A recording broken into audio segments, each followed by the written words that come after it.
As renewed questions are asked about the performance of the NPA and head advocate Shamilla Batohi, who is now halfway through her term, Corruption Watch's Adv Paul Hoffman writes that in her defense, her chalice was poisoned from the start.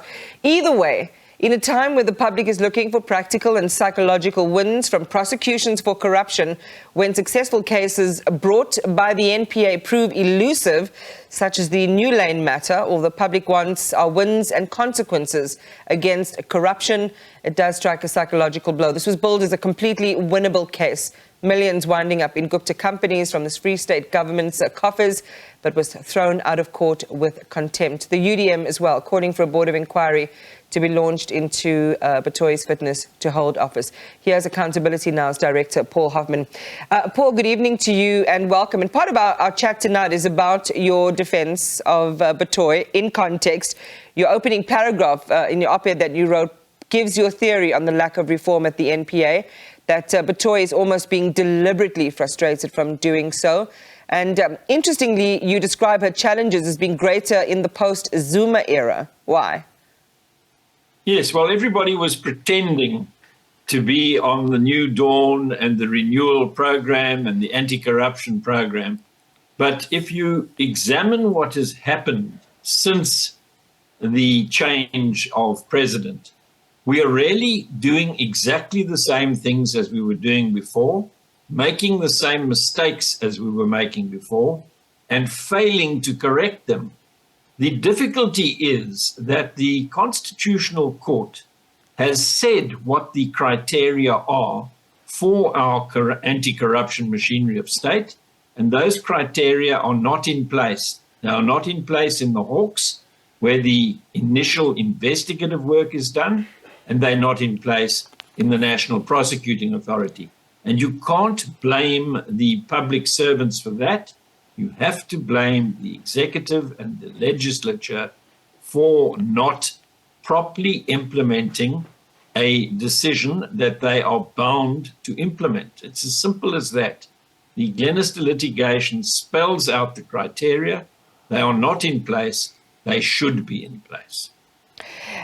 We'll go back to the ID itself, and this is the investigative directorate. But you also write that saboteurs roam in the ranks of the NPA, deliberately focused on ensuring that there's no accountability for state capture. Who are they?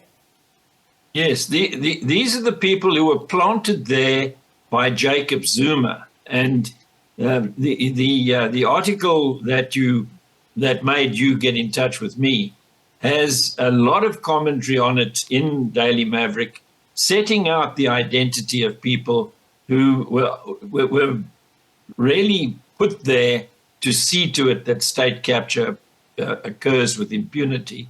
And it is Shamilla Batohi, the National Director of Public Prosecutions, who is calling the people in her ranks the saboteurs, and yet does not seem to have the wherewithal, the clout, even the will to weed them out. So while you have a National Prosecuting Authority that is full of Zuma deployees, they are there loyal to the Zuma faction of the ANC, and that can only be cured if the necessary reform is brought about.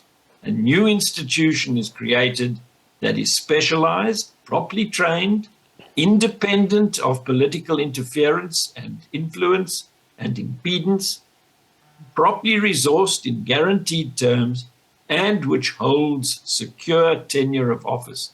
The investigating directorate has none of those, and if it remains as a department or unit, directorate, within the National Prosecuting Authority, we will be no better off than we were when we had Scorpions, in this sense that the independence and the security of tenure of office of Scorpions was not sufficient to withstand the onslaught of the Zuma parliament, and a simple majority closed them down. If the new institution is housed in Chapter 9, then you have to have a 2/3 majority to shut it down. And that is what needs to happen.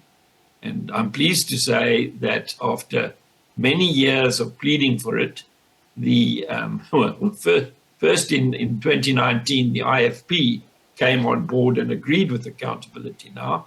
Then in 2020, the NEC of the ANC asked a cabinet to urgently establish a standalone independent corruption busting unit. Nothing ever came of that. It seemed to die of natural causes very quickly. And this year, the DA has put a private member's bill into circulation, which also is aimed at creating a Chapter 9 anti-corruption body, which will be able to effect the sort of results that we are looking for with state capture. See, state capture was more than R1 trillion of money. And that money ought to be recovered, and it ought to be used to get the lights on and the schools working and the hospitals functioning properly and South Africa ticking over. So Paul, the picture that you paint, and I'm going to get to the point in a second, because Batohi has denied that there's a crisis at the NPA. They're under pressure, yes, she says, but no crisis, asking for what you're just talking about now, the independent directorate to be made legally permanent. Of course, lawmakers don't want to approve the budget until they can get those guarantees from the Justice Ministry that in fact will happen. The picture that you paint in terms of the cases where we think it was a slam dunk for the NPA, were failures, because it was designed to be failures, and that no matter who is sitting in the seat as the head of the NPA and who is the NDPP, whether it's Batohi or anyone else, the way the context is set up right now, it is set up for anyone to fail. Is that what you're saying? No, I think that is a possible outcome where the saboteurs are hard at work. But the difficulty that we've got now is that we haven't done any prosecutions of serious corruption for more than 10 years. When Shamilla Batohi came into office, according to General Bonto Holomisa, there was a backlog of 600 cases waiting for the prosecutors to do their work. And since then, we've had the Zondo Commission, in which over 1,400 people were identified as needing to be investigated and prosecuted if the investigation turns up criminality on their part. And any prosecution anywhere in the world is only as good as the investigation that goes into it. And the investigative function, which used to be done well by the Scorpions, is now being done badly by the Hawks. And it's not the Hawks' fault either. If you put your investigative capacity into an entity as dysfunctional as the South African Police Service, then you can't expect to have the sort of results that we deserve and that the public wants. We want to see loot raked back. We want to see orange overalls. And to the extent that the National Prosecuting Authority is trying its best, we're grateful. But to the extent that the structures are not, the structure and operations of our anti-corruption machinery are not compliant with what the Constitutional Court requires, and they need to be made compliant without delay so that we can get on with locking up the baddies and getting back the loot so that we can use it to get South Africa back on its feet. Paul Hoffman, thanks for your time tonight, the Director of Accountability Now.